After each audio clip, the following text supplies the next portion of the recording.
What's up tout le monde? Bienvenue à la 41e épisode du Talk for Podcast, les amis. J'espère que vous allez bien. J'espère que vous passez une très belle journée, que vous passez une belle journée, que vous continuez de passer une belle journée. Peu importe quand c'est vous écoutez l'épisode, là, ça me mélange un peu cette histoire de se projeter dans le temps, mais à Noël, on n'est pas là pour ça.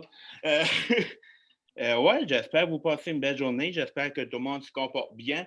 Puis moi, je suis pas mal un gars qui aime la vie en général. Un petit conseil pour vous autres cette semaine.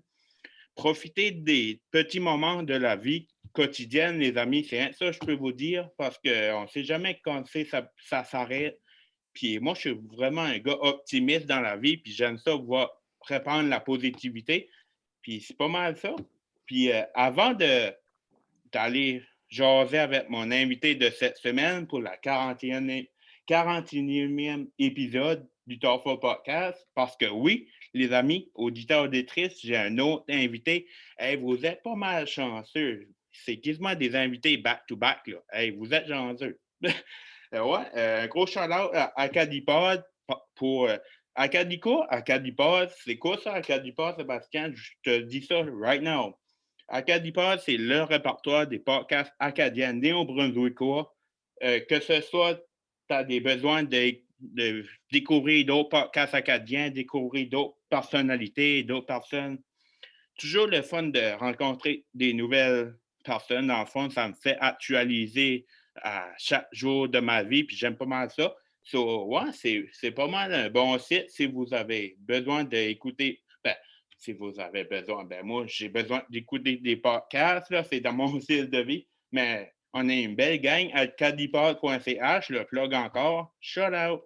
Euh, J'aime ça faire des shout outs. Anyway, ouais, sans plus attendre, cette semaine, pour la 41e épisode du Talk for Podcast, je reçois Jules Cormier. Jules, comment ça va? Ça va bien, puis toi? Ça Ça va va super bien, ça bien. va good. Yeah. Premièrement, merci d'avoir accepté l'invitation de venir sur mon podcast. Bien apprécié, mon chum. Ouais, pas de trouble, c'est mon plaisir. Merci pour l'invitation. Oui, anytime. Puis je suis pas mal sûr qu'on va avoir de la fun. On est ici pour avoir de la fun. C'est ça qui compte, right? Yeah. So, Jules, on va commencer par le début, parce que si on commencerait par la fin, ça serait weird. Anyway. Ouais, Jules Cormier, pour eux autres qui ne te connaissent pas, peut-être tu peux nous faire une petite description de ta personne, si tu veux bien, s'il te plaît. Sure, sure. So, moi, c'est Jules, je viens de Capelé, au Nouveau-Brunswick. J'ai 40 ans. Oh, Je suis médecin de famille, athlète, papa de right deux on. petites filles. Puis, je pratique la médecine à Dieppe. Puis, je reste à Chidiac. So, Nice. all wrapped up into paquet concis, là, but, Yeah, ma vie est un yeah. petit peu plus compliquée que ça. Là, mais... Euh, par rapport à ça, là, j'aimerais que tu nous expliques ton background, comme ton parcours académique, mettons. Ayus, ça a été Sure, aux sure. études, puis bon, ouais, je Yeah, te laisse y aller. sure. So, basically, en venant de Capelé, j'ai tout fait mes petites écoles à Capelé. Yeah. J'étais au secondaire à LJR à Chidiac. Puis ensuite de ça, j'ai appliqué au DSS à l'Université de Moncton. So, le diplôme en sciences de la santé, je l'ai fait à Moncton de 99 à 2001. Puis après ça, j'ai appliqué en médecine à Sherbrooke. So, j'ai été Cool. faire mon cours, moi, à Sherbrooke, au Québec. OK. Je fais mon cours de médecine par là. Puis après ça, je voulais devenir médecin de famille. So, j'ai venu faire ma résidence ou mon internship, qu'ils appellent. 2 autres années de pratique sous supervision à Dieppe, à l'unité de médecine familiale. Puis là, à la fin de ces 2 ans-là, ils m'ont demandé voir si j'aurais aimé de rester puis Cool. travailler là. So, à ce heure, je travaille là. C'est comme un centre d'enseignement. So, pas OK. juste qu'on pratique la médecine, mais comme tous les résidents ou tous les futurs médecins francophones ou la plupart des futurs médecins francophones ils viennent faire leurs 2 ans de on-the-job training / résidence avec nous autres. Puis moi, je suis maintenant leur patron comme tu sais, là, en 2005, mes collègues étaient mes patrons. À cette heure, c'est Ben, mes c'est collègues. ça. Ouais, ouais. Cool. Very nice. Yeah. Very nice. Puis là, on va passer du coq à l'âne un petit peu, là, parce que j'aimerais que tu nous expliques c'est quoi Maritime Ninja Warrior. Qu'est-ce que ça mange en hiver, ça? Comment ça a OK. commencé, ce projet-là?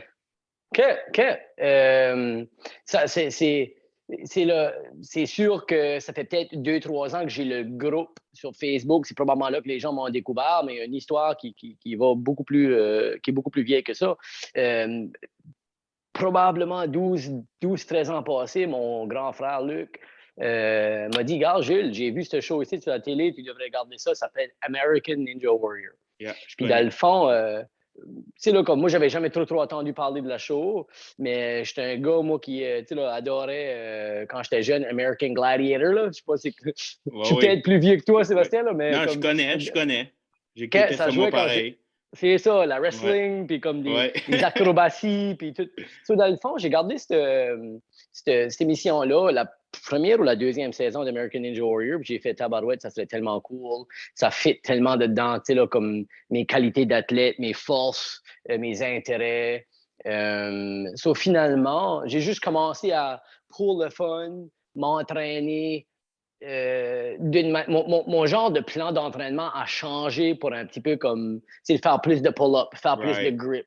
Des choses qui, tu sais, là, j'étais pas prêt à embarquer sur American Ninja Warrior by any means. Là. Yeah. Mais comme en dedans d'une couple d'années, Moncton a eu leur premier gym de rock climbing, d'escalade. Okay. So Fit Rocks a ouvert. Moi, j'ai continué à watcher American Ninja Warrior sur la télé. C'était simplement une show que je watchais une fois par année. J'adorais ce show-là. J'adore encore. Puis finalement, là, j'étais ça serait tellement le fun qu'il y ait un gym qui ouvrirait par ici. Finalement, des années passent, il n'y a aucun gym qui ouvre par ici. Puis, là, les gens, c'est bien beau, ils trouvent ça comique, ils watchent ça sur la TV, mais ça ne devient pas plus que ça. Ouais. Jusqu'à temps que je crois que c'est en 2018 où moi, j'ai su que Québec avait ouvert quelques gyms de Ninja Warrior. Tout autour de Montréal, Granby, Drummondville, à Terrebonne, qui est à côté de Mascouche, tout dans le hall de rayon de Montréal. À un moment donné, quand j'ai su ça, j'ai dit à Mélissa, ça fait des années qu'on s'entraîne pour ça, puis qu'on rock climb, on était membre au Fit Rocks, moi puis ma femme. Elle dit comme, faut qu'on fait une road trip. Dans le fond, ma belle-mère a pris les enfants, on est décollé à Montréal, on a fait 2 gyms dans une visite. Puis durant mon séjour-là, le propriétaire d'un des gyms me dit « Wow, Jules, là, comme si tu es intéressé de là-dedans, tu devrais venir à une compétition. On a une compétition le mois prochain. » Nice. Dans le fond, je pensais comme j'ai jamais fait de ninja de ma vie, là, comme je suis pas fit, je suis pas fort assez pour aller à cette compétition-là. Finalement, j'ai été à cette compétition-là parce que ma femme m'a encouragé pour me supporter, puis elle est venue avec moi, on a compétitionné les deux. Puis ça a vraiment bien été, ça a été beaucoup mieux que moi je pensais que ça allait aller. Puis je suis vraiment surpris. Tout d'un coup, ça a devenu comme l'adrénaline d'avoir vécu ça, puis ça faisait des années que je voulais faire ça. On a commencé à parler d'ouvrir un gym par ici.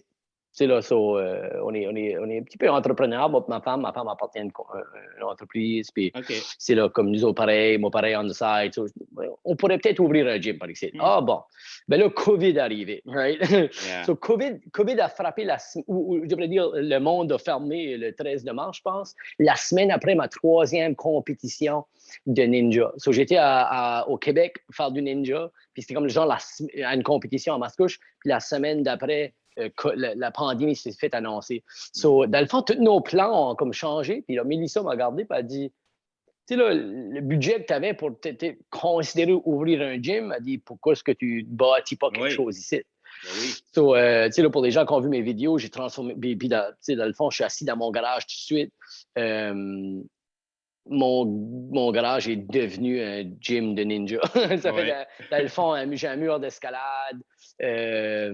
J'ai toutes sortes d'obstacles, jusqu'à des monkey bars, jusqu'à des matelas, jusqu'à des trampolines, jusqu'à un air track là, pour faire du tumbling de gymnastique. Excuse-moi de te couper, je suis sûr que les enfants sont pas mal contents d'avoir ce gym-là. Mes enfants sont de là-dedans. Ça dépense d'énergie et tout. Là. Oh, je suis sûr qu'ils sont happy.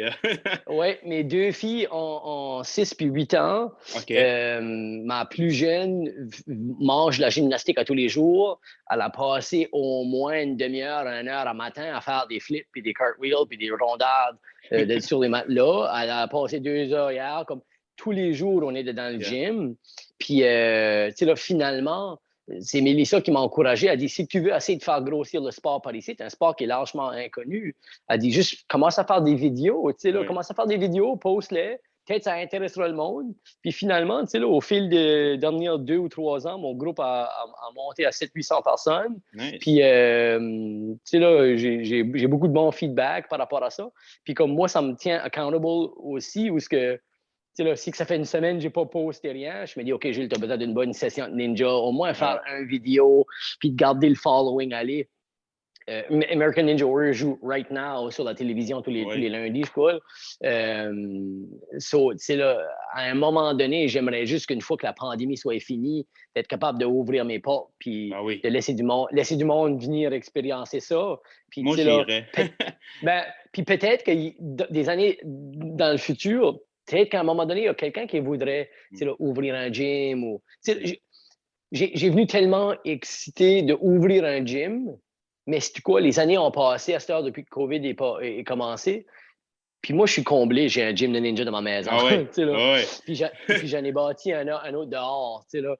J'ai une rig dehors, une grosse rig dehors dans ma cour en arrière. Je suis équipé, puis comme pour moi, il n'y a plus de raison. C'est pas comme si que je conduirais une demi-heure à aller m'entraîner à mon gym à Moncton. J'en ai un dans mon garage. Mais c'est quoi, je supporterais n'importe qui voudrait en ouvrir un. Puis, dans le but, à un moment donné, d'avoir des vraies compétitions. Ça a commencé, comme j'ai 10-12 ans passés avec « Hey, Jules, check cette émission-là sur la télé. » Puis on est 12 ans après, puis je m'entraîne à tous les jours. Je suis encore membre au club d'escalade. Mon entraînement, et je jogue, je bike, je nage, puis je fais du ninja, puis je grimpe. C'est fou pareil, hein? Un pour dire, à la fin de la journée, poursuis tes rêves, puis ça va se réaliser, là, comme... Puis c'est quoi, comme c'est le fun parce que c'est tout un tour de monde qui t'encourage, puis comme qui te donne du bon feedback. Comme moi, j'étais comme là, je suis sur un podcast, c'est pas de ma zone de confort. Là, là, comme un an passé ou 2 ans passés, quand ma femme a dit tu devrais commencer un groupe de ninjas sur Facebook, puis parce que ça faisait déjà quelques mois que je disais ça. Elle dit c'est tellement cool, tu posterais des vidéos, puis elle dit je suis sûr que les gens seraient intéressés. Ça m'a pris beaucoup de courage pour faire ça. Je suis pas un gars qui aime je suis plus réservé, je suis pas un gars qui aime de. Je suis comme toi. Regardez-moi, je vais faire des pull-ups. C'était gênant au début, mais le feedback, puis comme quand même le soutien de la communauté d'athlètes m'a tellement validé, puis m'a réassuré. Je suis sûr que ça doit être awesome d'avoir le soutien et le support de ta femme et de tes enfants. Comme tu veux pas, ton sport, il était méconnu comme avant, comme on va se dire, on ne se cachera pas, mais là, c'est le fun qu'elle peut t'aider et t'encourager, tu n'es pas tout seul. Absolument. Ma femme est un athlète, puis on s'est rencontrés longtemps passé, puis elle était athlète 20 ans passés aussi. Nice. Ça donne juste qu'on se suit dans les mêmes sports. Là, on jouait beaucoup de sports de raquettes. On est les 2 membres au club d'escalade. On a fait nos compétitions de ninja ensemble. Oui, non, je pense pas que je le ferais tout seul. Je pense pas que j'aurais commencé à le faire tout seul. Puis le fait que mes filles ont pris des cours d'escalade, puis qu'ils font de l'escalade avec moi, puis ma femme aussi, comme c'est sûr que c'est ça. Pour moi, la clé du succès, c'est juste que ma famille me supporte là-dedans. Puis ils participent avec moi là-dedans. À the end of the day, c'est pas mal ça. Puis là, j'aimerais savoir, au début, au commencement, quand tu startais, là, je voulais savoir s'il y a eu c'est sûr qu'il y a eu des défis à relever. Comme moi, je veux pas, comme, mettons, trouver un emplacement, trouver les coûts. C'est pas donné, ça, construire ça, cette plateforme-là. Je sais pas si ma question fait du sens ou si tu la comprends. Oui, absolument. Puis je pense que quand j'entends défi, je vois plusieurs niveaux à ça. Défi numéro 1, comme tu as dit, c'était l'emplacement. Tu veux promoter un sport qui n'existe pas, qui n'a pas de gym, puis tu veux te faire prendre au sérieux. Puis dans le fond, le but est, si j'aurais juste pu faire une pull-up, le monde aurait vu mes vidéos et aurait dit qu'est-ce que c'est cette histoire-là. C'est sûr que je m'ai entraîné pour plusieurs années avant spécifiquement pour faire des sports d'escalade, puis de grimpage, puis de ninja, avant que j'ai dit, je suis fort assez, puis bon assez pour faire des vidéos. Au début, c'était juste comme, je vais-tu me faire prendre au sérieux parce que je suis un gars qui fait ça dans son garage. Ouais. Puis mon objectif n'était pas, comme je dis, hey, look at me, je vais m'entraîner, mais plutôt, il faut que ça commence en quelque part. Il faut que le sport soit connu en quelque part. Puis, tu sais, c'est incroyable au fil des années comment message que j'ai eu sur je peux te laisser ton gym de ninja à la maison. Ouais. Là, incroyable, vraiment. Puis, tu sais, si ça ne serait pas de COVID, ma porte de garage serait ouverte toute la fin de semaine pour tout le monde. Mais c'est pas ça la réalité qu'on est là-dedans. Là. Puis, le deuxième défi, pour moi, c'est finalement, clairement, c'est moi qui ai bâti à la main, hein, avec un marteau, puis un drill, puis des vis, puis des planches que j'ai achetées, tous les obstacles que j'ai dans ma maison. Ouais. Il y a le concept de temps, d'énergie, comme ça que tu vois en arrière de moi tout de suite dans le background, c'est 3-4 années de construction là, que je mets tellement de temps là-dedans. Puis j'ajoute constamment, puis c'est moi qui paye, puis c'est moi qui visse les... J'ai eu l'aide de plusieurs de mes amis, c'est sûr. Mais les défis aussi, c'est juste comme faire sûr que c'est sécuritaire, right? Comme la première année, j'avais le plein gym de ninja, puis j'avais pas de matelas. Ouais. Donc, si je tombais sur une place de ciment. Là. Mais tu fais mieux d'être vraiment, vraiment confiant dans tes habiletés, numéro un. Oui. Et numéro deux, j'étais très hésitant de laisser n'importe qui venir l'essayer. Ouais. On avait des vieux matelas de lit, là, des vieux comme un king size, un queen size mattress là, dans la place de garage. À ce heure, j'ai acheté des matelas qui étaient used. Je pense que Moncton High School est fermé. On donnait des matelas à quelqu'un qui les a achetés. Et moi, je les ai achetés de eux autres. Nice. So, j'ai des vrais matelas de gymnastique, des crash pads de 16 pouces d'épais. Comme à cette heure, c'est sécuritaire. So, c'est sûr que le défi était, pour moi, un des gros défis, c'était de dire non aux gens. C'est là. Et le monde, je peux t'aller essayer ton gym. Oh my God, mon enfant adorerait ça. J'aimerais. Non, j'ai pas de matelas. Non, j'ai peur qu'il se fasse mal. Non, j'ai mis beaucoup d'argent là-dedans. Je veux pas que personne brise. Non, c'est COVID. So, j'essaie de créer l'awareness pour le sport, mais finalement, je peux pas laisser personne venir l'essayer. Es-tu vacciné? Ouais, c'est ça. Il n'y a pas de loi ou de règle qui dit que tu peux laisser 20 personnes dans ta maison faire du ninja quand ce que tu peux pas aller au Sobeys sans masque. Là. C'est sûr qu'à ce temps-là, je ferme juste la porte à tout le monde, puis c'est moi, puis mes amis, puis ma famille, tout de suite, qui s'entraînent. À un moment donné, on pourra peut-être ouvrir les portes aux autres. Ben oui, il faut rester positif. Exact. Je vais dire à mes auditeurs auditrices, Jules, que moi, je t'ai découvert via le podcast Qu'est-ce que t'en penses? Oui. Été 2 fois là, j'ai écouté les 2 épisodes, c'est pas mal nice. J'ai pas mal aimé ça. Ouais, ils ont né sur le podcast. Ils ont déjà né sur le podcast, anyway, là. Anyway, puis c'est ça. Puis je voulais parler comme toi, à un moment donné, tu as fait, je sais pas si tu appellerais ça comme une levée de fonds. Levée de fonds pour une très bonne cause qui me tient à cœur parce que moi, je vais te dire, dans la vie, je travaille avec des jeunes à besoins spéciaux. Je suis spécialisé en autisme. So, ça m'a touché quand j'ai vu ça. J'ai eu quasiment... Incroyable. Parle-moi de ça un petit peu. Ben ça, c'est tellement... Ça me donne des frissons, moi aussi, d'entendre ton histoire. Tellement cool. Un de mes meilleurs amis, Dan, ou Daniel, on va l'appeler Dan, parce que c'est comme ça qu'on l'appelle, mais il fait du ninja avec moi. C'est un gars qui est super athlète, je veux dire, c'est incroyable. Puis c'est un gars qui, au fil des dernières années, j'ai vu beaucoup plus proche. Puis, il est genre mon assistant, si tu veux, mon modérateur sur le groupe. C'est sûr que le Ninja Gym est dans ma maison, mais lui aussi, on a bâti un en dessous de son deck, dans son backyard. On a commencé à s'entraîner ensemble. Puis finalement, après, 2 ans de poster des vidéos, j'ai dit, Dan, le groupe, c'est cool, j'adore ça, on promouvoit le ninja, c'est super. Moi, j'ai dit, there has to be something more. On peut, à la fin de la journée, c'est juste basically moi qui poste 90% des vidéos. C'est moi qui fais du ninja puis que le monde me surveille. Puis j'ai dit, à un moment donné, je veux pas que ça soit about moi. Je veux que ça soit about le sport. Puis je veux que ça soit about qu'est-ce que le groupe, la communauté qu'on a créée de 700-800 membres peut faire pour notre petite communauté. Le fils à Dan, Zach, c'est un ange. Il est très, très, très spécial. Une place très spéciale dans mon cœur, puis il est autiste. OK.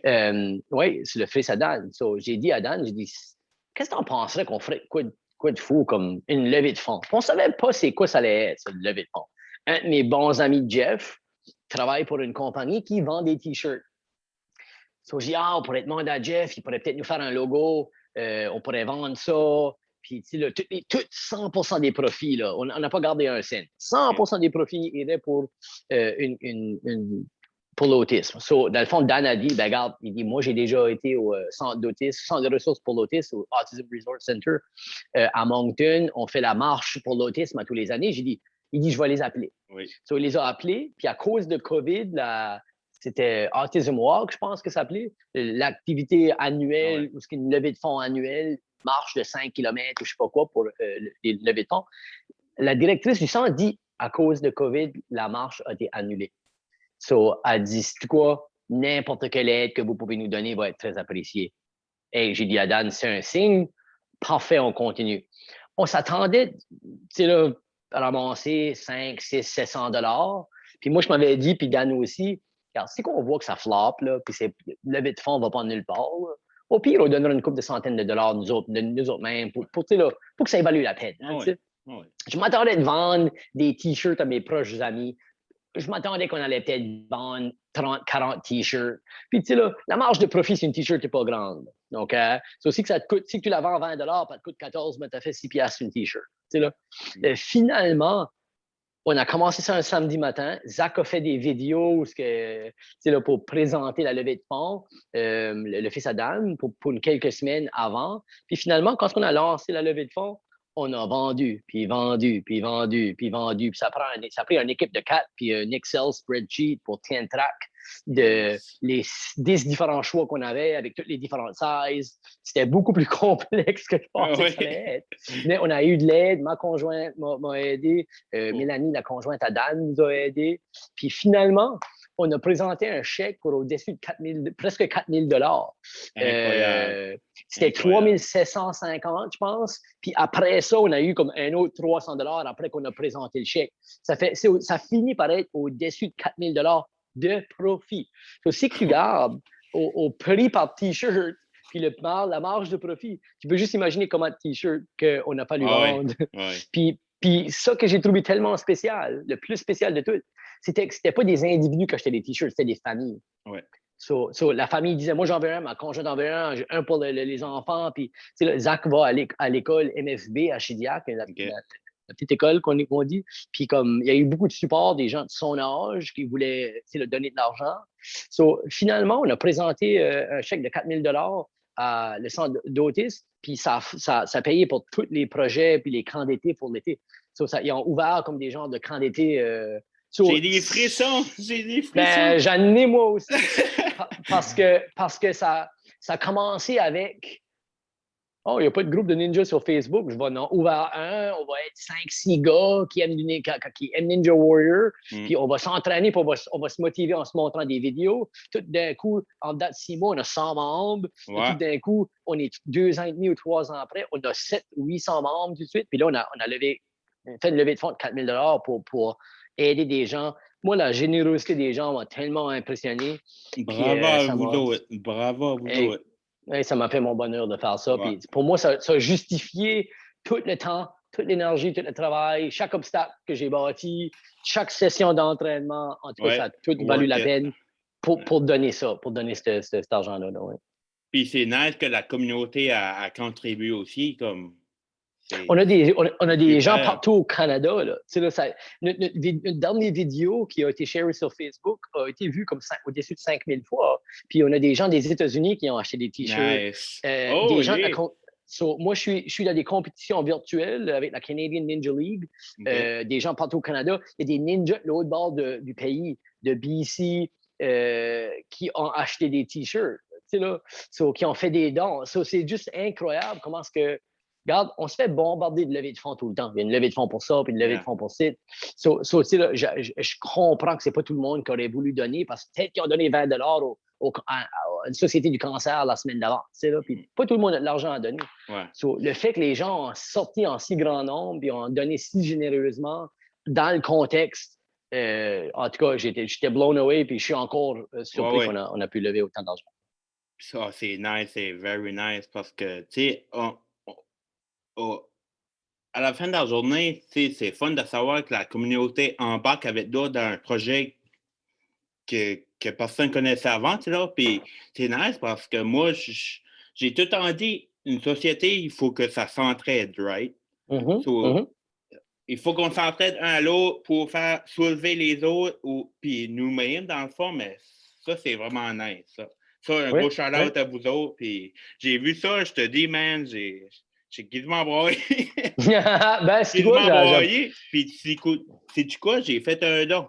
Après, j'ai écouté l'épisode, j'ai fait un don moto, personnellement. Incroyable. Wow. Tu vois, puis ça montre qu'il y a du bon monde out there. Puis quand ça vient à des conditions médicales qui touchent des enfants, ça résonne avec toutes nous autres, ça, tu sais, là. Parce que, tu sais, puis aussi, c'est que tu travailles avec les enfants autistes, tu remarques que c'est difficile de trouver des ressources, hein? Puis ces enfants-là ont besoin de beaucoup, beaucoup plus de ressources qu'on est capable de leur donner. Puis moi, comme médecin, je les vois, ces enfants-là, puis comme c'est des anges, les gens qui travaillent avec les enfants autistes, puis les centres de ressources, ils font ce qu'ils peuvent. Mais les enfants-là ont tellement, tellement, tellement besoin de soutien qu'on a besoin de parler d'autisme pour éviter de l'intimidation plus tard. Comme on a juste besoin comme que les gens voient ça comme n'importe quelle condition médicale. Normaliser. Normaliser. Même peu importe l'argent qui a été ramassé, juste la visibilité que ça donnait à la condition, puis qu'on on en a parlé, la sensibilisation, exact. Juste d'en avoir parlé pour plusieurs semaines, ça valait la peine. J'ai pas mal trouvé ça nice, dans le fond, puis moi un petit début, pas un début fame, mais moi, j'adore ma job, là. Je le dis à chaque chose, je le dis tous les jours, je le dis à mes parents, je le dis à moi-même. Comme je me vois pas travailler à une place d'autre, comme, tu sais, ça respecte mes valeurs, puis comme, ce petit gars-là, je m'occupe de, là, je donnerais tout. Je donnerais tout. Puis moi, là, le monde dit, l'argent, ça fait, l'argent, c'est un plus, je sais, mais moi, je travaille pas pour l'argent. Moi, je travaille pour que mon jeune, à la fin d'une journée, me fasse un sourire. That's it. That's it. Puis l'argent, c'est un on the side. C'est pas... j'ai quasiment pas mon pot de l'expliquer, là. Comment c'est deep là, dans moi. C'est pas mal cher. Puis je voulais qu'on parle de, whole food plant-based diet. Oui, absolument. Si tu veux bien, peut-être commencer, depuis quand tu as commencé à faire ce changement-là? Ça a été dans ma conscience depuis la naissance de ma première fille, qui a été en 2012, mais ça a juste été mis en action, je dirais, après la naissance de ma deuxième fille, qui était en 2014. Zara, ma plus vieille, était allergique aux protéines de lait, faisait de l'eczéma, faisait de l'asthme. Ma femme allaitait, elle avait fallu voir une diététicienne pour couper les produits laitiers de sa diète pour être capable de poursuivre l'allaitement. Ça, c'était comme pour moi, c'était la première réalisation que, wow, on savait, tout le monde sait que qu'est-ce que tu te mets dans le corps à tous les jours durant tes repas affecte ta santé. Je pense que tout le monde sait ça. Sûr. Mais moi, c'était une preuve qui était dans mes yeux, dans mon visage, chaque jour. On changeait la couche à Zara, puis il y avait du sang dedans, puis elle pleurait, puis elle avait des grosses rashes, puis la peau saignait. Puis je pensais comme, c'est la pire diaper rash que j'ai vue dans 7-8 ans de pratique médicale. Qu'est-ce que c'est ça, cette histoire-là? Mais comme, tu sais, mon frère, ma soeur sont asthmatiques, puis, tu sais, là, comme moi, je fais de l'asthme, moi, je fais de l'eczéma, puis je pensais, coïncidence, j'ai juste donné mes gènes, puis pauvre elle, puis on va lui donner des médicaments, puis ça va passer. Finalement, Cassie, elle, ma deuxième, les mêmes choses. Les mêmes affaires arrivent. OK? Les produits laitiers lui donnent des coliques, lui donnent des rashes. Finalement, ça m'a commencé à penser comme, OK, qu'est-ce qu'on pourrait bien faire avec notre nutrition? Puis ça a commencé tranquillement avec une prise de conscience de l'effet des aliments là. Mais coïncidentellement, là, moi, je fais de l'asthme, moi, je fais de l'eczéma. Mes symptômes commencent à s'aggraver durant tous ces temps-là. OK? Puis je me dis, bof, je vieillis, puis c'est juste ça que c'est vieillir, puis les conditions médicales viennent pire. C'est pas plus grave que ça, puis j'augmente mes doses de puffer, puis j'ai des sprays dans le nez, puis j'ai des antihistaminiques, puis des crèmes pour la peau. Mais tranquillement, pas vite, ça commence à prendre de l'ampleur. Genre, si j'allais dans un hôtel, puis je me lavais avec un savon de l'hôtel, j'étais rashé. Oh. Là, c'était pas juste pour 2-3 jours, c'était pour 2-3 semaines. Puis là, l'exercice à chaque jour, ça genre suais sur mes jambes, puis ça faisait des plis, ça saignait, puis je pensais comme, qu'est-ce que c'est ça, cette histoire-là? Là, les affaires plus graves commencent à arriver. Tu sais, je joue au basketball, puis je commence à picoter autour des yeux. Dans une trentaine de minutes, mon œil est complètement fermé. On appelle ça l'angio-œdème. C'est l'équivalent de la réaction que quelqu'un aurait, tu sais, là, après avoir mangé des crustacés, des peanuts, ou, tu sais, là, pris de la pénicilline, une allergie, right? So, on essaie d'identifier un déclencheur, on n'en trouve pas. So, j'oublie cet épisode-là en me disant c'est juste malchance. Ça m'arrive à nouveau, peut-être 4-5 mois après, je sais pas, chez ma belle-mère qui avait des chats. Un chat arrive, je commence à éternuer, couler du nez, les yeux me piquent, pouf, la même affaire arrive, mon visage enfle. Oh, bon, OK, j'ai allergique au chat à cette heure. Ah, ben, malchance, je vais prendre des pilules. OK? Le troisième épisode arrive où moi, je joue au basketball dans un genre de ligue récréationnelle, là, une fois par semaine avec les boys. So, je suis en train de jouer au basketball, puis la même chose m'arrive une troisième fois. Mais cette fois ici, c'est beaucoup plus agressif. En dedans d'une heure, j'ai des chest pains, je pense que je vais vomir. Puis je commence à reconnaître que je wheeze, puis je pense, tabarouette, je fais une réaction anaphylactique tout de suite. J'ai dit à ma femme, apporte-moi à l'hôpital. Ça donne, je suis médecin, right? So, j'ai appelé à l'urgence. J'ai appelé à mes collègues qui travaillaient. J'ai dit, je m'en viens. Je vais pas bien. Préparez un lit pour moi. Ouais. Je crois que je fais une réaction anaphylactique. Comme de fait, j'arrive, on met une intraveineuse, on me donne des médicaments, on réverse partiellement la crise. Je couche à l'hôpital, je suis hospitalisé. Bon, je sors de là, je vois un dermatologue, je vois mon médecin, je vois un allergologue, je vais pour des tests d'allergie. Tout le monde me dit, bof, Jules, tu fais de l'angio-œdème cholinergique. Quand est-ce que ta température corporelle monte rapidement, ton corps réagit de la même manière qu'il réagirait en contact avec des arachides ou une pénicilline ou peu importe. Puis je pense comme, ouais, ben, moi, je m'entraîne tous les jours. C'est genre, j'ai pas pris un rest day, ça fait 2 ans. Là. Comme ma vie tourne autour de faire des sports. Ouais. So, qu'est-ce que ma solution? Puis tout le monde, là, prends des pilules. Je prends ces pilules-là déjà, ça fait 1 an. Là. Ben, prends-en un autre le soir. Ben, qu'est-ce qui arrive si je fais des hives pareils? Ben, prends-en un autre avant de t'entraîner. So, finalement, là, on est probablement en 2014. J'ai 2 enfants malades. Moi, je suis là. Je fais du heartburn, je fais de l'eczéma, je fais des allergies, je fais de l'asthme. J'ai un cocktail de médicaments que je prends tous les jours. Puis dans ma tête, moi, quand j'étais médecin, c'était normal pour moi. Ah bon, t'es malade, prends des pilules. Malade, prends des pilules. Puis je me considérais un gars pas mal healthy. Là. C'est pas comme si que je mangeais des chocolate bars à tous les repas. Oui. Je mangeais santé. Je faisais de l'exercice tous les jours, mais j'étais malade. Puis là, c'est ça. J'ai l'exercice, puis l'urticaire ou les hives, les rashes apparaissaient à travers, comme breakthrough à travers des médicaments. J'allais dans la douche, puis juste la chaleur de la douche me faisait sortir des rashes. Ah ouais. Je sortais de la douche, puis ma conjointe me regardait et me disait ouais, es-tu correct? J'étais rashé partout. Je pensais comme quoi ce que les gènes que j'ai eus. Puis finalement, ce qui m'a fait peur, c'est mes 2 enfants, là, on les a déjà apportés à l'hôpital. Tu sais, ma fille, Cassie, a été hospitalisée. Zara, on l'a apportée à l'urgence pour une crise d'asthme. J'ai vécu des grosses peurs de mes enfants avoir des symptômes inquiétants qui les ont mis à l'hôpital. So, finalement, je pensais, OK, bon, quoi je peux faire avec mes habitudes de vie?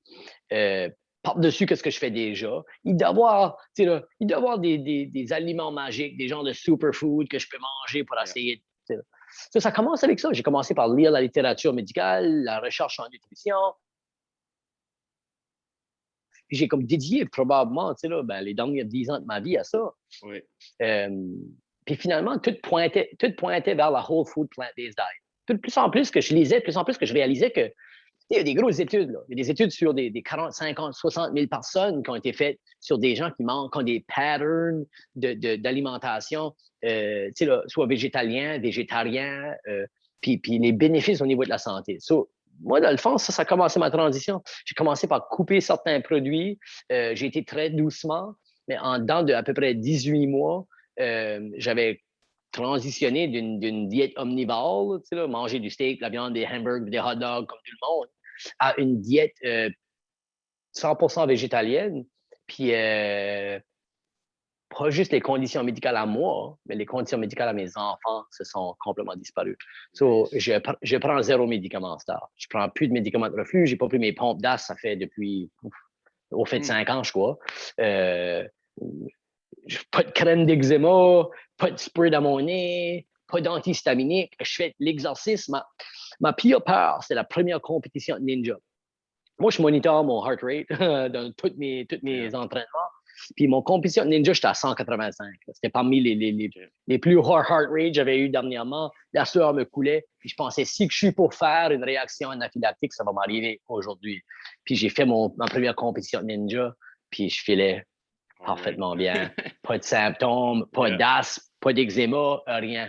So, finalement, c'est comme les gens peuvent dire ben, c'est juste une anecdote, puis c'est juste tu sais que tu peux pas généraliser. Mais le fun, c'est qu'à cette heure, on a des preuves scientifiques, on a des articles scientifiques, on a de la recherche scientifique qui vient confirmer que ce qui est arrivé à moi a arrivé à des milliers de personnes. T'es pas le premier, pas le dernier non plus. Je suis pas le premier. So, dans le fond, qu'est-ce qui est arrivé là? Sachant que je suis juste chanceux et je travaille, j'enseigne la médecine dans une clinique d'enseignement médical.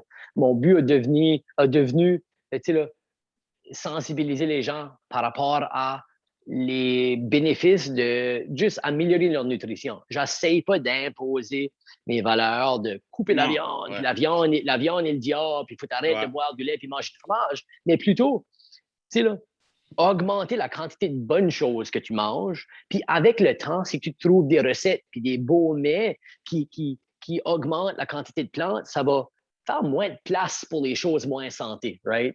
So, au lieu d'enlever des choses, je veux, tu sais, là, essayer de transmettre le message, ajouter des bonnes choses, puis moi, je peux le faire ensuite en parlant avec des médecins, en parlant avec nos étudiants en médecine, puis créer une culture médicale qui est beaucoup plus axée sur la prévention que sur la guérison. Hein. Parce que quand je demandais aux médecins, moi, qu'est-ce que je peux faire pour améliorer mes symptômes avec mes habitudes de vie, il shake la tête et disait prends des pilules. C'est là comme, j'étais déçu qu'il n'y a personne qui pouvait me répondre, même pas des médecins spécialistes dans ma condition médicale, qui pouvaient me répondre sur as-tu déjà pensé d'ajouter du turmeric à ta nutrition? As-tu ever pensé de couper les produits laitiers? As-tu ever pensé de réduire tes quantités de viande rouge? C'est là. Puis il y a des études qui montrent qu'il y a certains aliments qui sont directement liés à certaines manifestations cliniques. L'asthme, l'eczéma sont clairement liés à des produits laitiers. Là.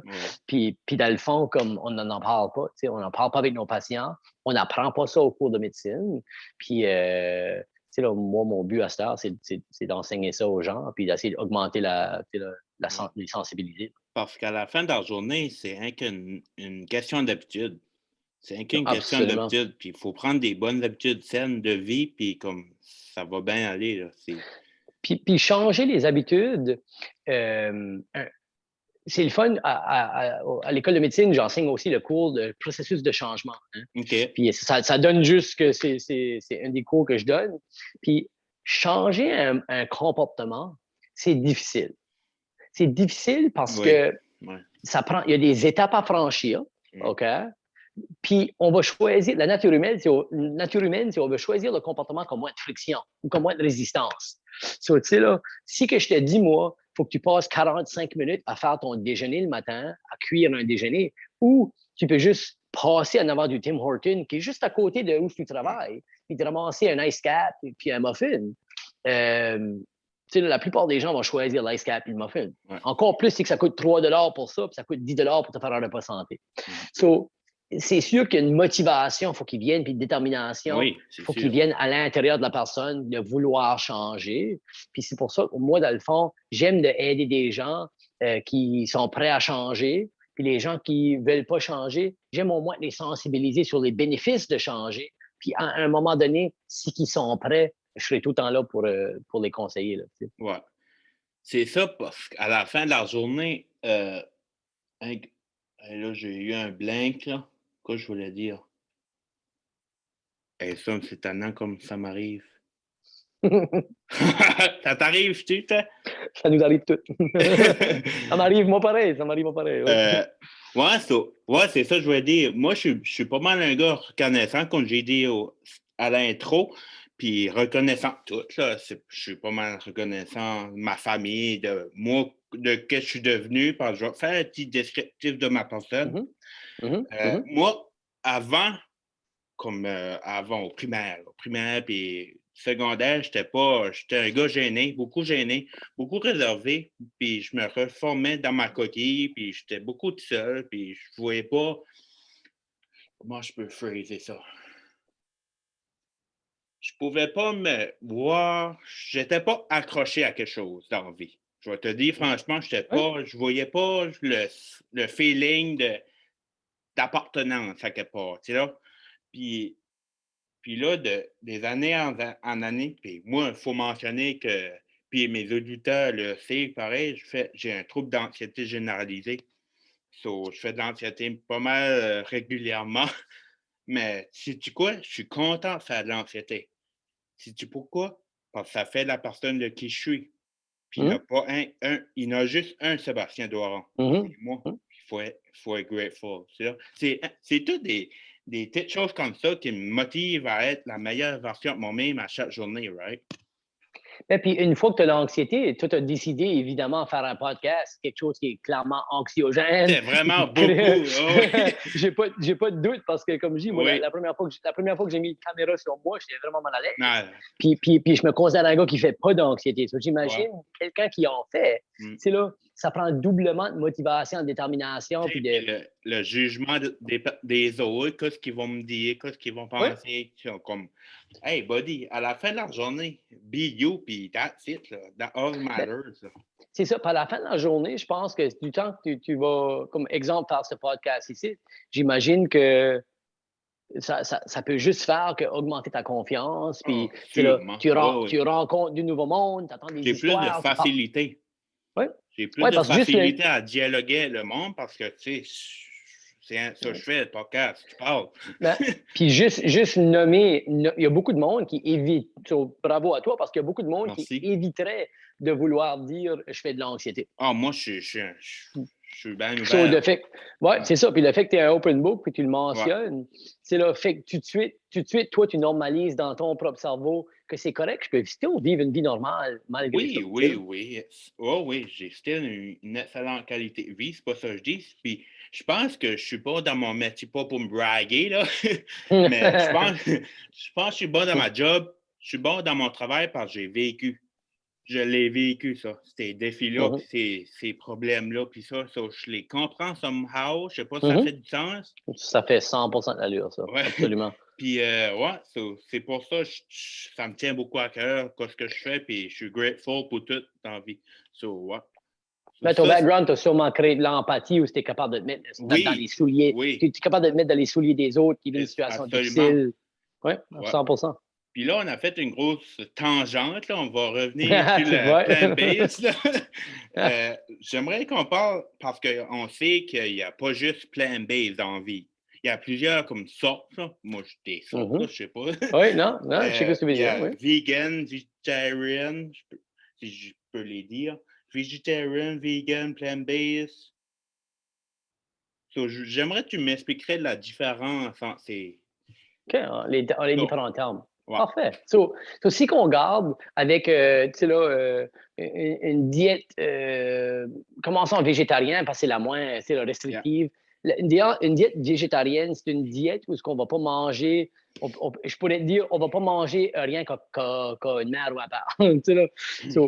On va pas manger d'animaux, mais les gens qui ont, qui se décrivent comme étant végétariens, mangeant pas d'animaux, mais ils sont ils restrictent pas les genres de byproducts des animaux. So, les byproducts, ce serait du lait, du fromage, par exemple. Je donnerai l'exemple, OK?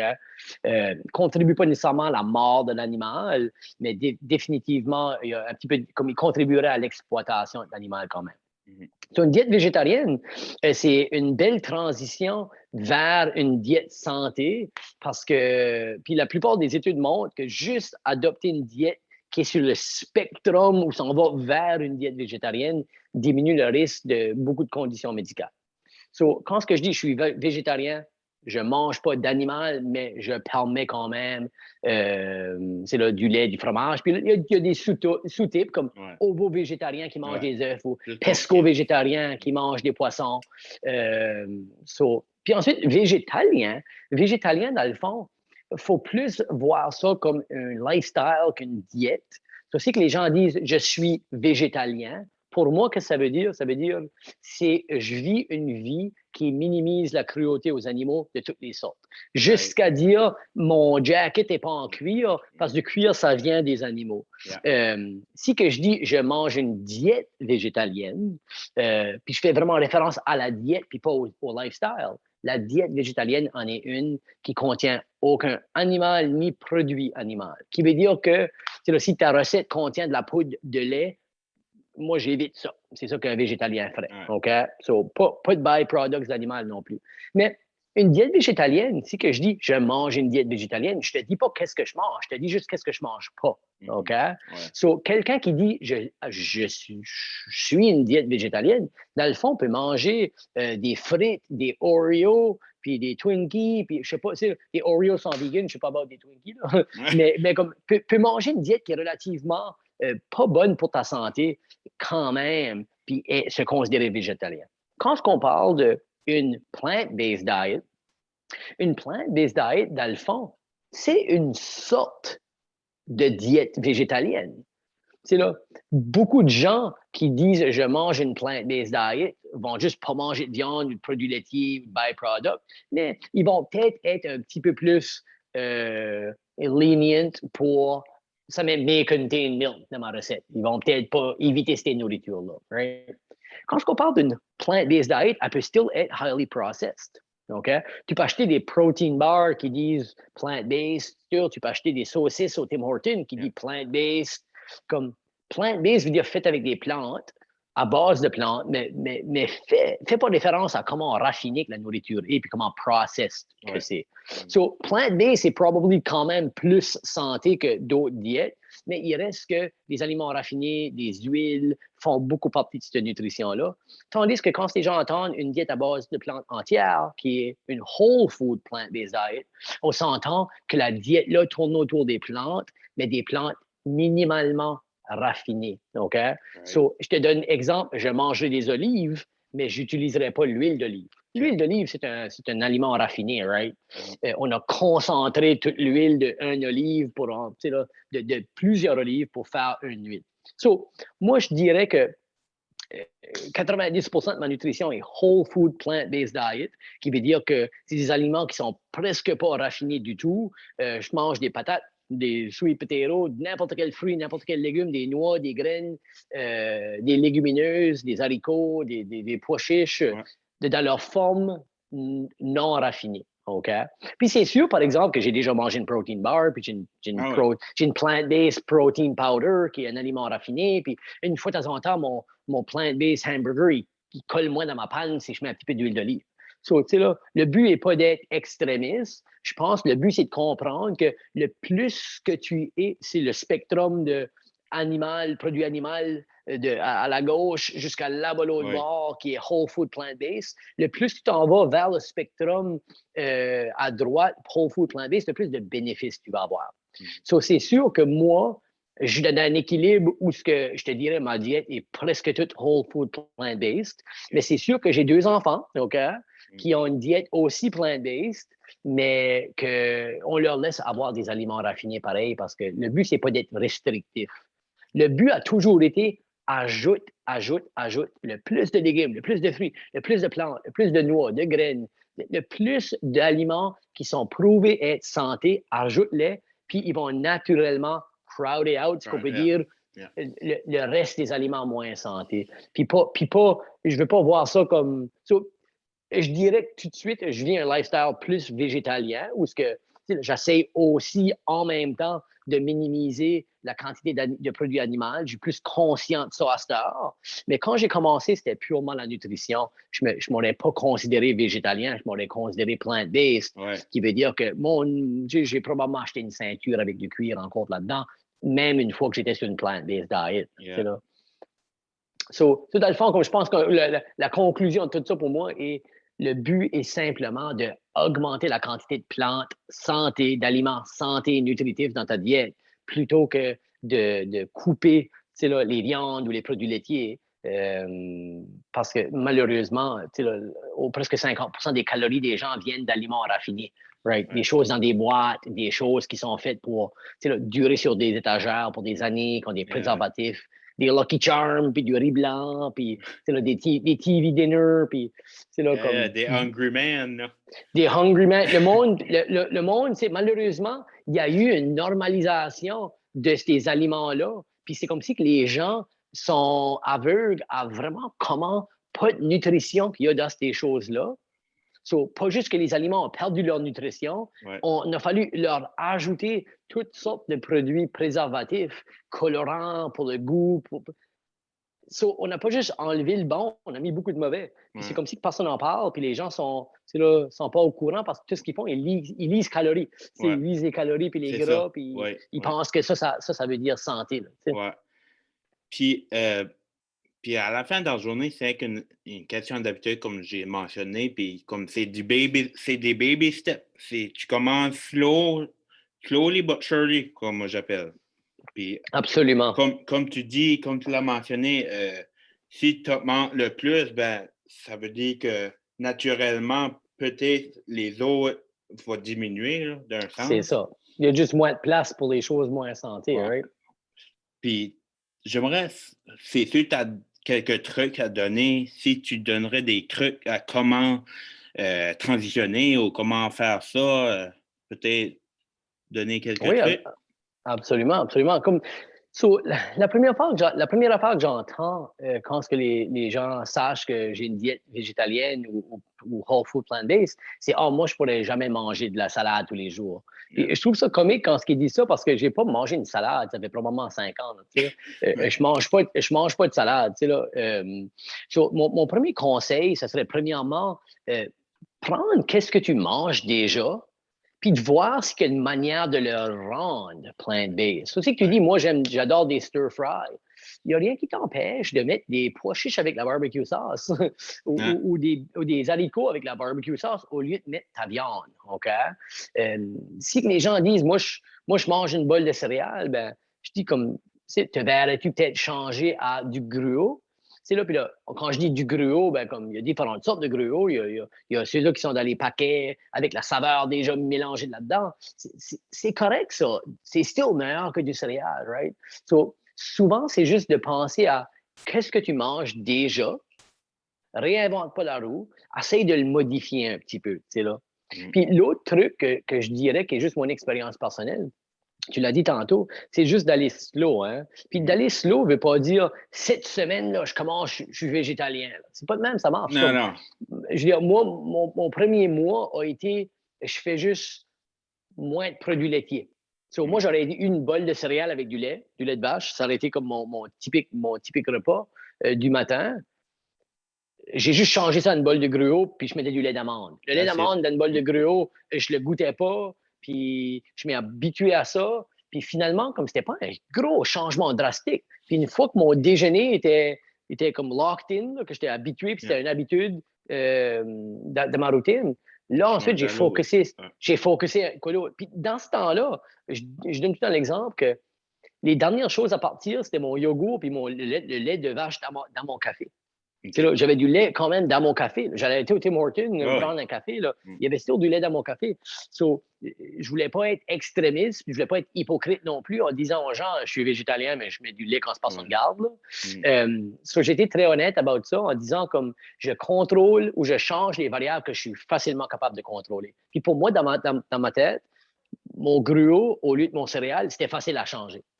So, si quelqu'un dit oh, moi, là, ma bolle de céréales le matin avec mon lait, là, c'est le repas qui me sauve, c'est mon meilleur repas de la journée. Je dirais, ben, peut-être, change un autre repas. Là, change une collation. Au lieu d'une collation qui est des crackers puis une granola bar, peut-être mange une pomme puis une banane à la place. Là, ça n'a pas besoin d'être drastique, les changements. Hein. Ça se peut-tu, excuse-moi de te couper encore, là, Non, non, vas-y, mais vas-y. ça se peut-tu comme, tu sais, la transition gruau, céréales au gruau, ça se peut-tu, c'est une affaire de tester, comme ça ressemble à la même chose, la texture est presque comme ça peut-tu faire comme un trigger que ça peut aider, comme, Absolument. Puis, si tu gardes juste comme tu sais, comme si la. tu transitionnes des choses qui ressemblent. Ben, puis ça, c'est un bon point, parce que tu m'as fait penser à de quoi d'autre que j'ai fait. Au début, au lieu de mettre des Fruit Loops et des Lucky Charms dans mon céréal, j'ai changé à du granola, comme du C'est kashi. ça, Le c'est kashi la même granola, texture. c'est ça, c'était une différente sorte Ouais. de Faut céréales, que tu files moins bad, ben, tu devrais pas mais filer sur le bad, spectre. là. Exact. Ouais. Ben, sur le spectre de santé, c'était juste, j'ai plus de protéines, j'ai plus de fibres, j'ai plus de Yep. nutriments dans la bolle de céréales-là. Puis souvent, les gens, malheureusement, ils gardent les calories. Ils gardent combien de calories qu'il y a dans une bolle de céréales. Puis, celle-là a plus de calories. Ouais. Ouais, ça ne doit pas être bon pour moi. Ouais. Puis au contraire, ils ne reconnaissent pas qu'à cause du contenu en fibres, il y a un gros pourcentage de ces calories-là qui ne seront même pas absorbées, qui passent tout droit, puis qui se ramassent dans la bolle de toilette OK. après. So, la quantité de calories sur la boîte n'est pas l'équivalent aux calories qu'il va absorber dans ton système. Puis souvent, les gens, ils se fient sur ce chiffre-là, sur l'étiquette nutritionnelle pour déterminer si un aliment est santé ou pas. 100 calories d'une pomme n'est pas absorbé de la même manière dans ton système que 100 calories d'une liqueur. Ça, je savais pas ça, que c'était pas toutes les calories que ton corps absorbait, là. Absolument, Ouais. absolument. Puis, garde en tête, puis je peux juste donner un exemple. 100 calories de pois chiche n'est pas absorbé de la même manière que 100 calories de pois chiche en poudre, la chickpea powder. Juste le blending, le raffinement en poudre fait que c'est absorbé beaucoup plus.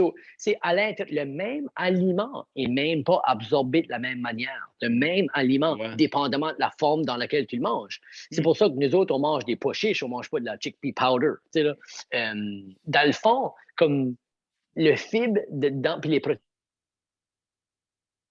ben, le fibre dans ta nutrition va trapper les calories, puis va les empêcher d'être absorbées. Puis ensuite, les fibres que tu viens juste de manger dans ta bolle de céréales vont nourrir les bactéries de ton côlon, dans ton gros intestin. Puis les bactéries de ton côlon, qu'on appelle le microbiome là, ou la flore intestinale, les bactéries de ton intestin vont se nourrir des fibres, puis eux autres, qui ont des calories qui ne vont pas être absorbées, là, puis ils vont produire des produits chimiques.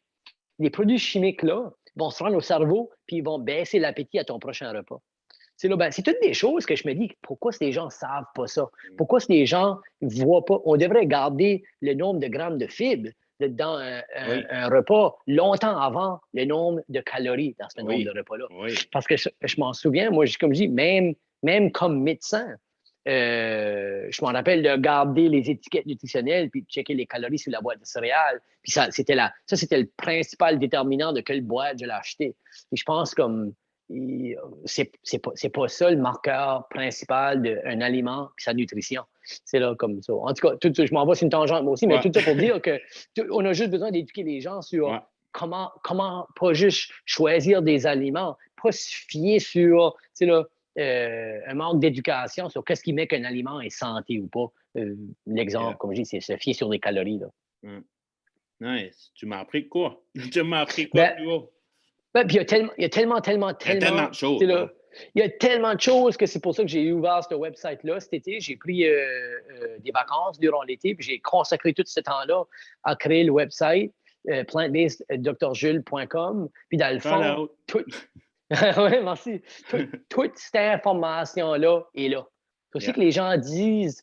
Je souhaite que si que les gens obtiennent de quoi, c'est que ce n'est pas un site web pour devenir végétalien.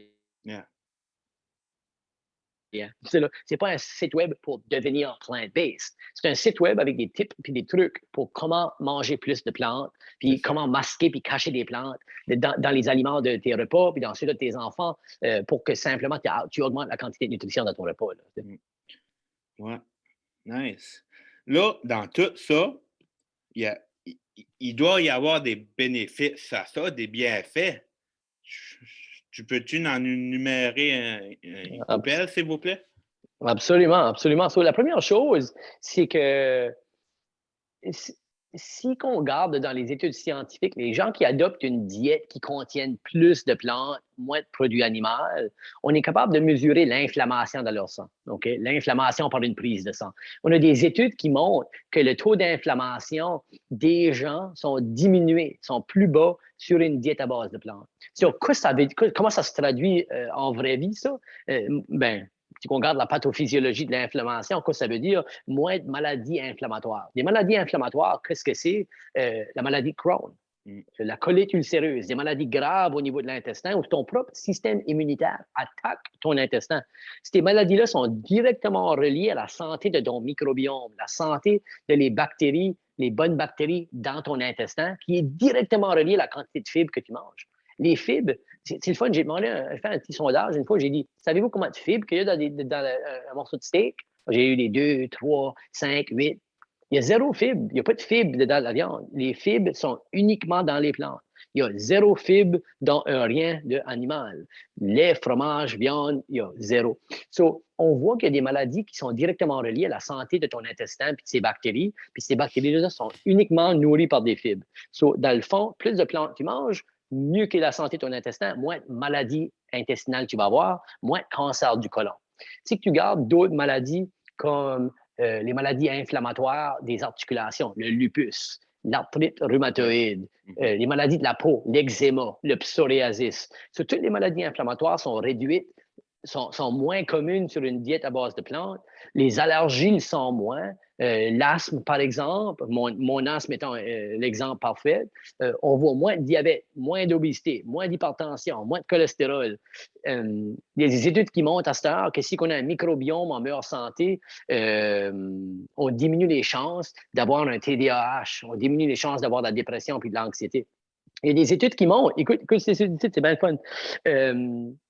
On est capable de prendre le microbiome d'un animal, comme exemple un rat ou une souris, puis le transférer dans une autre souris. Dans le fond, les bactéries dans l'intestin, on les met dans une autre souris, puis lui déclencher des problèmes médicaux qui étaient vus dans la première. Disons que tu as une souris qui est diabétique. Je donne un exemple fictif. Là. Oh, oui. Les études ont été faites avec surtout de l'obésité, puis des cancers, puis aussi avec l'autisme.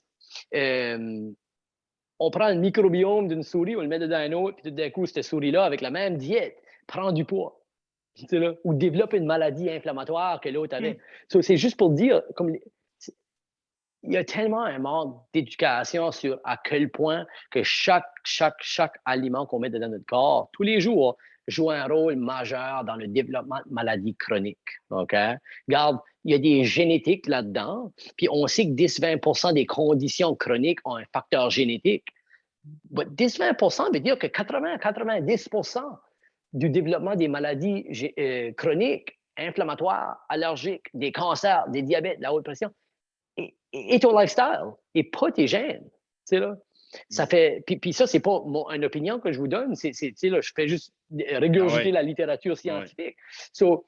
Les gens minimisent l'impact de leur lifestyle. Puis comme moi, comme médecin, à ce temps, je suis en pratique depuis 2007, je veux dire, c'est triste de voir les gens qui vont dire « j'aime mieux prendre une pilule de cholestérol que d'arrêter de manger du fried chicken ».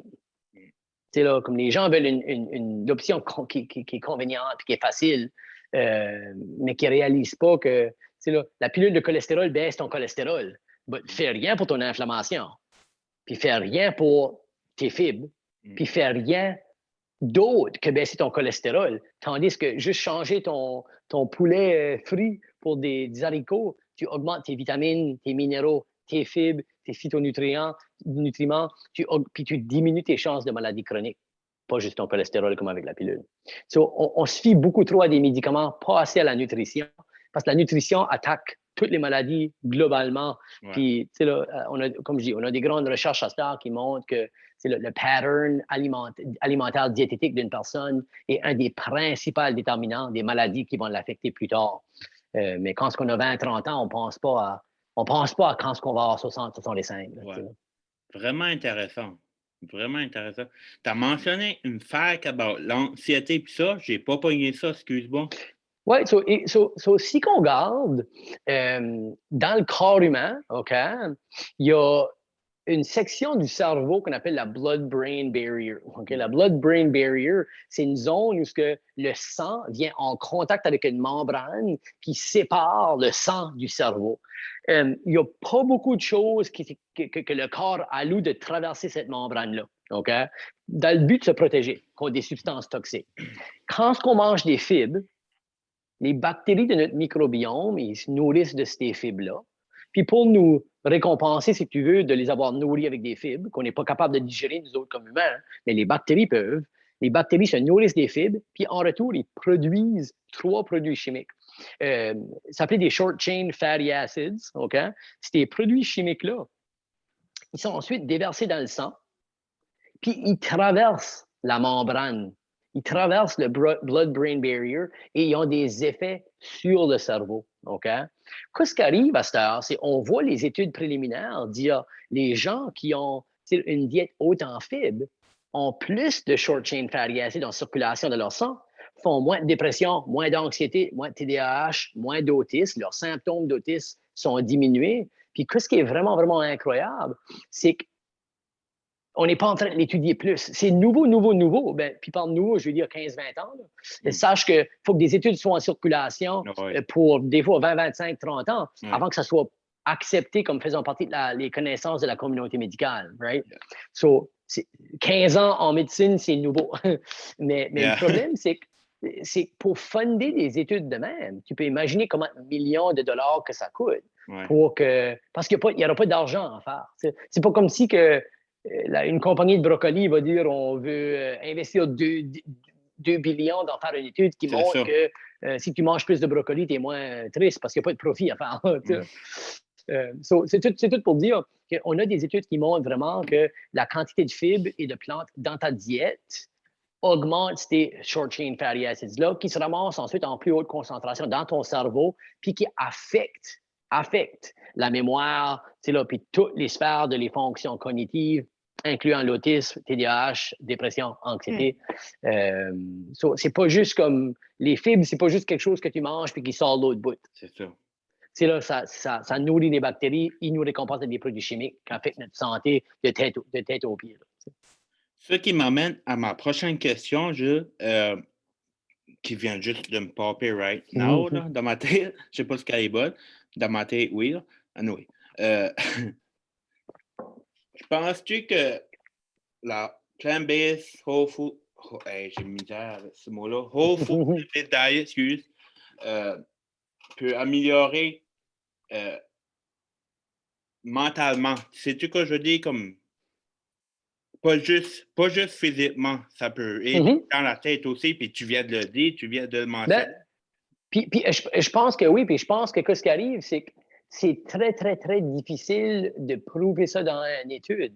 Parce que quand on veut faire une bonne étude, c'est simple. On compare une pilule qui contient le produit chimique actif ou le médicament, puis on compare contre un placebo. C'est une pilule identique, mais le patient, lui, il ne sait pas c'est quoi ce qu'il y a dedans. Ce qui arrive, c'est on appelle l'effet placebo. C'est si que les gens, tu leur donnes une pilule pour dormir, ben c'est vraiment un placebo. Il y a du sucre là-dedans, puis il n'y a pas de produit actif. C'est dans la tête. 30 à 35 du monde va dire « Wow, hey, j'ai beaucoup mieux dormi avec cette pilule-là ». Si qu'ils ne savent pas que c'est un placebo.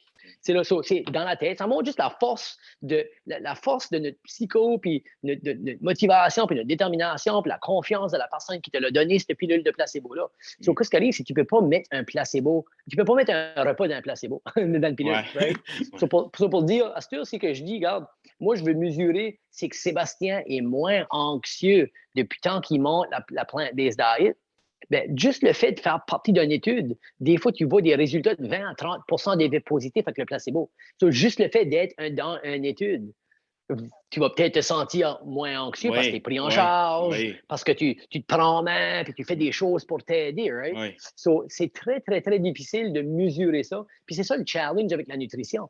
La seule manière que tu peux faire des bonnes études en nutrition, c'est des études qu'on appelle de coop, où ce que tu suis des gens, des gros groupes de personnes pour des 50, 60 ans, Puis tu les compares à d'autres gens qui mangent de la viande, puis tu vois les taux de dépression sont-ils mieux dans un groupe versus l'autre. Les taux d'anxiété, ils ont-tu plus de... Le QI de ces gens-là sont-ils plus haut, plus bas? So, c'est des immenses études, ça coûte beaucoup d'argent. Puis c'est ça un des gros défis d'étudier la nutrition. C'est tough de faire des grosses conclusions, d'être vraiment conclusive avec les résultats.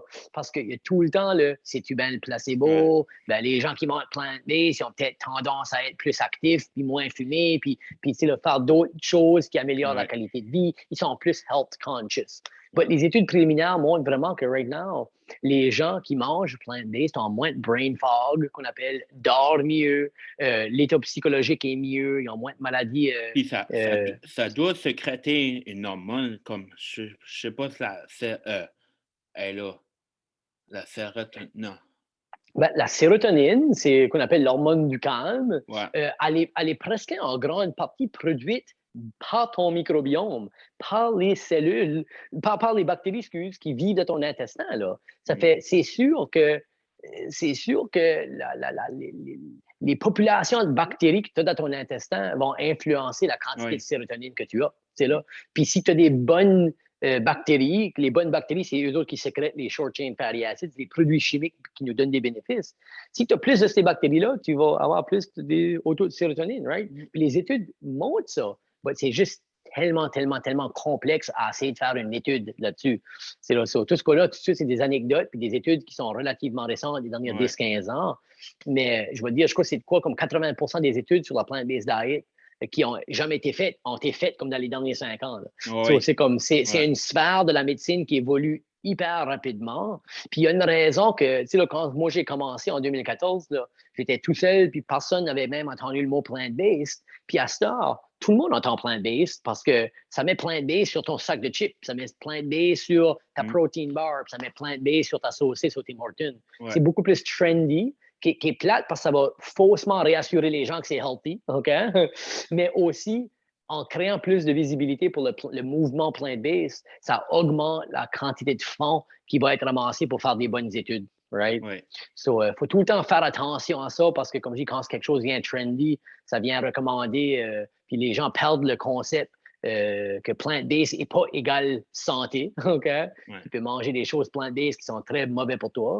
Mais au moins, ça crée ça sensibilise les gens, puis peut-être que cette visibilité-là va mener à des plus grosses études plus tard, qui viendront confirmer les choses qu'on pense déjà. C'est ça. Mon prochain point, je voulais parler de, peut-être tu l'as mentionné là, plus tard ou plus tôt, c'est les mythes puis les réalités que ça apporte.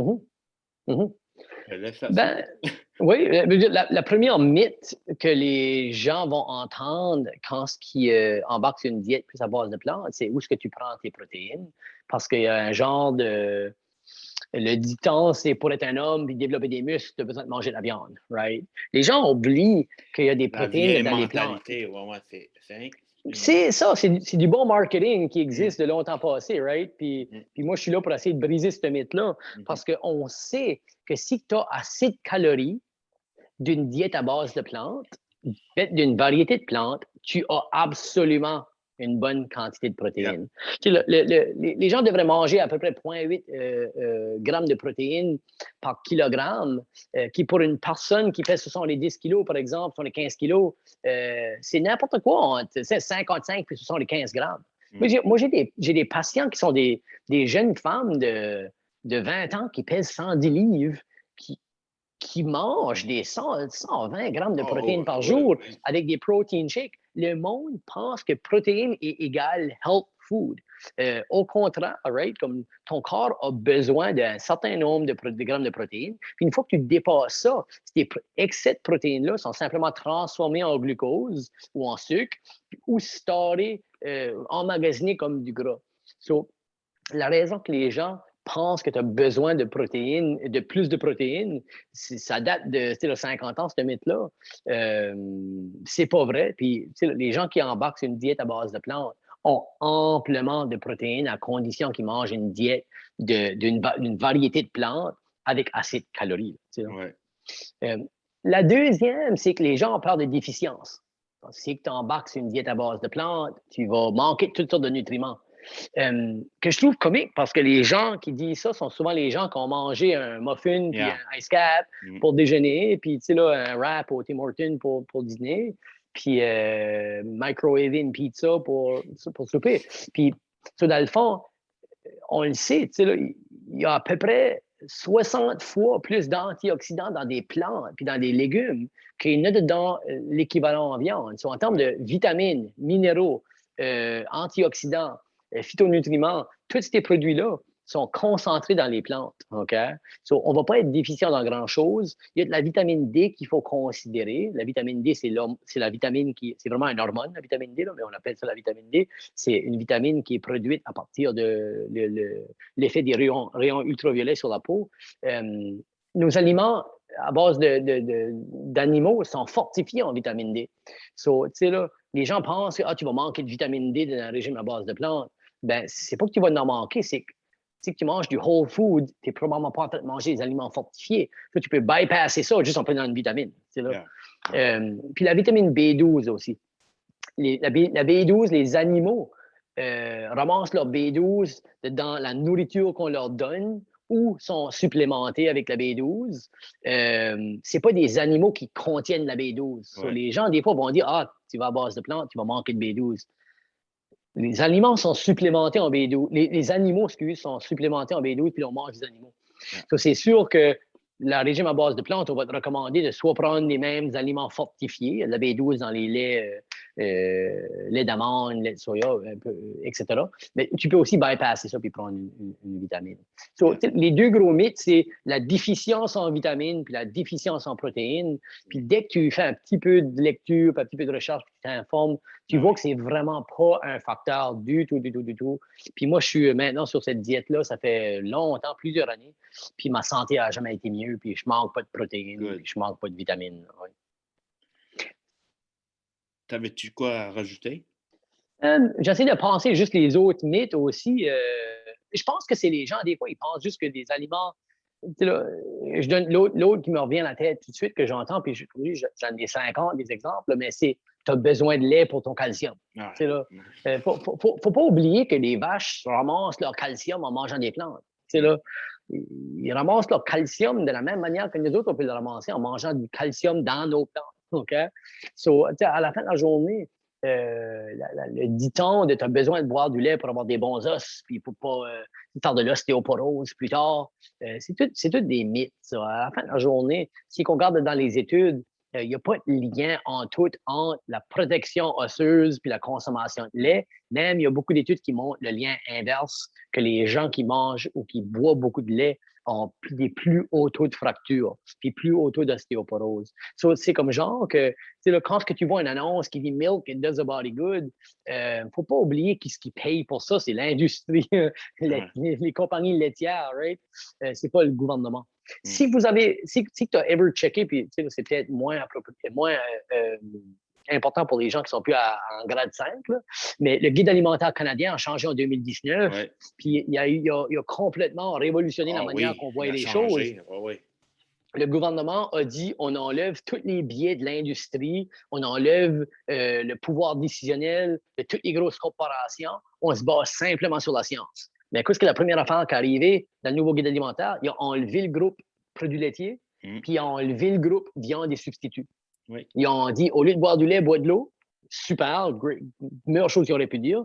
Puis deuxième affaire, ils ont dit, au lieu de manger de la viande, consommer des protéines en favorisant les protéines végétales, les protéines à base de plantes. So, finalement, le gouvernement canadien, il a essayé de briser ces mythes-là.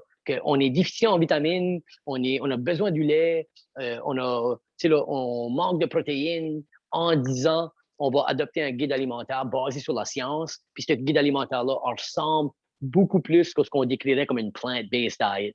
C'est là ça. Tu vois, comme c'est pas juste moi qui dis ça. Ouais, c'est ça. On a un ensemble de scientifiques, je voudrais dire, canadiens qui ont la même opinion. Ouais. Je pense qu'on a fait le tour de mes questions que je voulais te poser. Je pense qu'on a survolé bien fait ça. As-tu de quoi rajouter? La seule affaire que je rajouterais, c'est pour les gens qui sont intéressés par le Maritime Ninja, Maritime Ninja Warrior ou le sport, j'ai un groupe Facebook, Maritime Ninja Warrior sur Facebook, pour les gens qui sont curieux par rapport à juste augmenter la quantité de plantes à leur diète. J'ai un site web, plantbaseddrjules.com. J'ai aussi une page sur Facebook du même nom, Plant-Based Dr. Jules. Maritime Ninja est sur Instagram, Plant-Based Dr. Jules est sur Instagram aussi. C'est juste des places où je partage l'information qui est basée sur des preuves, sur des articles scientifiques. Puis dans le futur, j'aimerais préparer des recettes parce que je pense que c'est ça que les gens cherchent le plus sur le pratico-pratique. Comment est-ce que c'est bien beau toutes tes histoires de vitamines puis ça là. C'est ça. Qu'est-ce que je mange pour souper. So, je souhaite être capable de juste comme kind of créer de l'awareness, sensibiliser les gens par rapport au sport que j'aime, par rapport à ma passion sur la médecine préventive puis la nutrition. Puis ils peuvent aller chercher sur Internet puis me trouver là. Cool. J'ai une autre question. Absolument, popper encore. Moi, ça part. C'est all good. Je m'en souviens pas. Oh, man! Oh, il faut. Le suspens est trop gros. Là, non. Non. Ça un malaise. Oui! Good. Mon cerveau est là. Il spin. Non, c'est all good. Pour l'autre qui... comment je ferais dire ça? Moi, je sais pas si tu as vu mes épisodes précédents ou ça, je suis un gars qui, comme j'ai dit au début, je suis pas mal répandu la positivité puis avoir le bonheur des gens à cœur puis ça. Puis je demande à mes invités dernièrement, comme moi, j'ai beaucoup un podcast positif puis ça, j'aime ça puis ça. Puis, par ça, même reason, je fais le podcast, c'est pour me sortir de ma zone de confort, puis d'aimer ce que je fais à tous les jours, c'est là. Moi aussi, on fait la même chose. On est bon, on s'en va bien. Si tu aurais un conseil about la vie en général, Jules, ça serait quoi? Simplement comme ça. Excellent. Wow, ça, c'est une grosse question. Puis la première, je suis sûr que j'aurais une réponse peut-être plus complexe et je donnerais du temps à y penser, mais juste de... Les gens ont beaucoup tendance à vivre pour le jour même. Puis ça, c'est vraiment, vraiment, vraiment important. Et de la point de vue d'un médecin, OK, d'un professionnel, c'est que le temps puis l'énergie que tu investis dans ta santé en l'âge de 20 à 40 ans vont probablement déterminer le outcome de ta vie de 60 à 80. OK? So, je pense que c'est important de enjoy la vie puis vivre la vie quand tu es jeune. Mais les gens oublient que c'est une longue existence, une vie de maladie après la retraite. So, à y penser rapidement, je dirais, projetez-vous dans le futur en vous disant quand ce que vous aurez, c'est là, 50, 60, 70, 80 ans, si vous réfléchissez sur votre passé, c'est là, puis la legacy que vous allez laisser, allez-vous être proud? Puis cette réponse-là vient d'un patient très sage, un patient qui était, il était mourant, là, puis là, clairement, je ne vais pas essayer de le décrire trop en détail, mais c'est un patient qui est mourant à l'hôpital en soins palliatifs. Puis il m'a regardé, puis il dit, docteur, il dit, j'ai des millions à la banque. J'ai dédié ma vie à ma job. J'ai travaillé. J'ai vu la grosse vie. J'ai vu la belle vie. J'avais des chars, des chars chers, des voyages chers. Il dit, finalement, là, je suis en train de mourir de cancer. Là. Puis il dit, mon meilleur ami, c'est mon infirmière de la journée. Ouais. Et à cause que j'ai essayé de vivre la vie, j'ai pas créé de connexion deep et profonde et là, sustainable avec personne. Je connaissais beaucoup de monde en superficie. J'avais beaucoup de connaissances, mais je n'avais pas beaucoup d'amis. Puis il dit, à la fin de la journée, il est en train de décéder en gardant, puis il dit, j'aimerais bien mieux être pauvre, puis entouré, que décéder de maladies que j'aurais pu prévenir à cause des excès que j'ai fait toute ma vie. L'alcool, le tabac, la diète, manger au restaurant tous les jours. So, c'est pas pour faire peur aux personnes. J'essaie pas d'être extrémiste pour faire peur aux gens, mais surtout de dire, c'est là, moi, la raison que j'ai été sur cette journey ici d'activité physique puis d'alimentation saine, c'était la naissance de mes 2 filles qui m'a fait réaliser que dans 20 ans d'Astor, je vais être capable de faire du rock climbing avec eux autres, moi, là. Je veux être capable de faire les choses, puis je veux pas être limité par ma santé. Je veux pas être essoufflé en marchant dans le stationnement. Là, je vois ces gens-là tous les jours.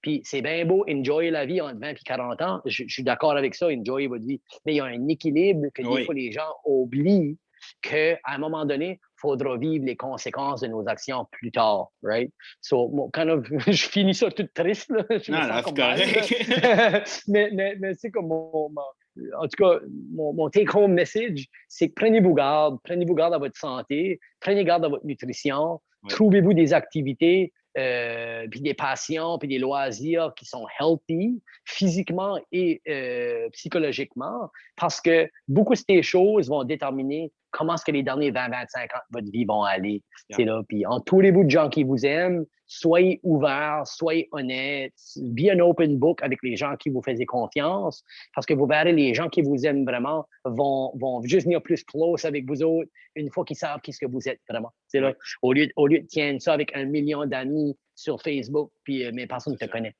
Ouais. C'est là. So, en tout cas, c'est ça ma réponse. J'ai vraiment aimé ça, ce conseil-là. Ça m'a fait beaucoup penser, ouais. J'ai vraiment... Si je peux me permettre une autre chose, moi, la manière je l'ai perçu, quand tu disais « projetez-vous dans le futur », c'est là, comme préparez-vous à cette heure, préparez le futur. Comment ça arrive? Ben, c'est en préparant d'cette heure puis de live in le moment présent qu'ils appellent, là. Ben, c'est juste ça, tu sais, puis je pense que c'est une bonne phrase à terminer ça dessus.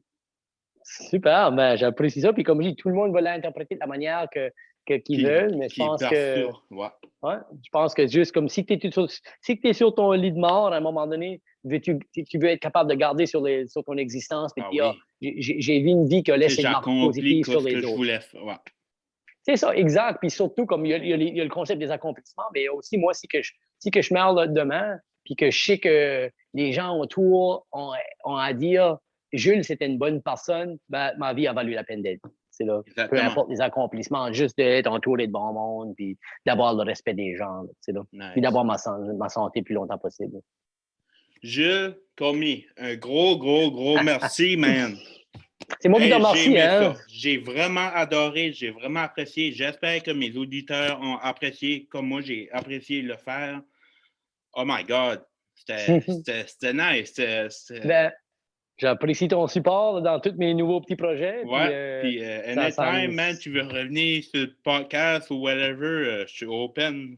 Ouais. Ah, super. Vraiment je suis sûr j'allais Ouais, vraiment une belle personne. Je suis sûr j'aurai des nouveaux projets dans le futur que je voudrais diffuser. Là, ouais. Ben oui, vraiment une belle personne, Jules. Puis continue tout ce que tu fais dans la vie. Puis ça va, tu connais ça, t'aimes ton travail, t'en manges.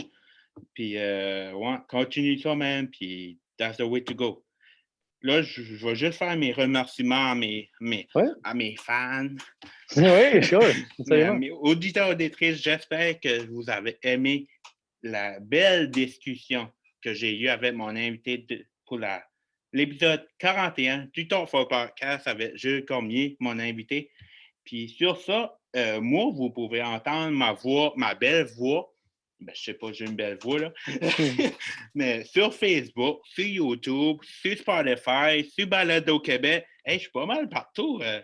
Dernièrement, c'est nice. Puis ça me fait du bien en dedans, tu sais. Puis, ouais, c'est pas mal ça. Je vous dis, prenez soin de vous autres, la gang, de vous autres puis des autres. C'est très, très, très important. Je le dis, je le répète, soyez la meilleure version vous-même à chaque journée. La vie est belle, la gang. La vie vaut la peine d'être vécue. Puis, prenez soin de vous autres. C'est ça. Puis, on se parle dans 2 semaines, la gang. C'était Sébastien pour le Talk for Podcast. Puis, c'est pas mal ça. Je vais finir l'épisode. Merci, Jules, encore une fois. Bien apprécié. Ouais, c'est ça. Je vais finir l'épisode dans 3, 2, 1.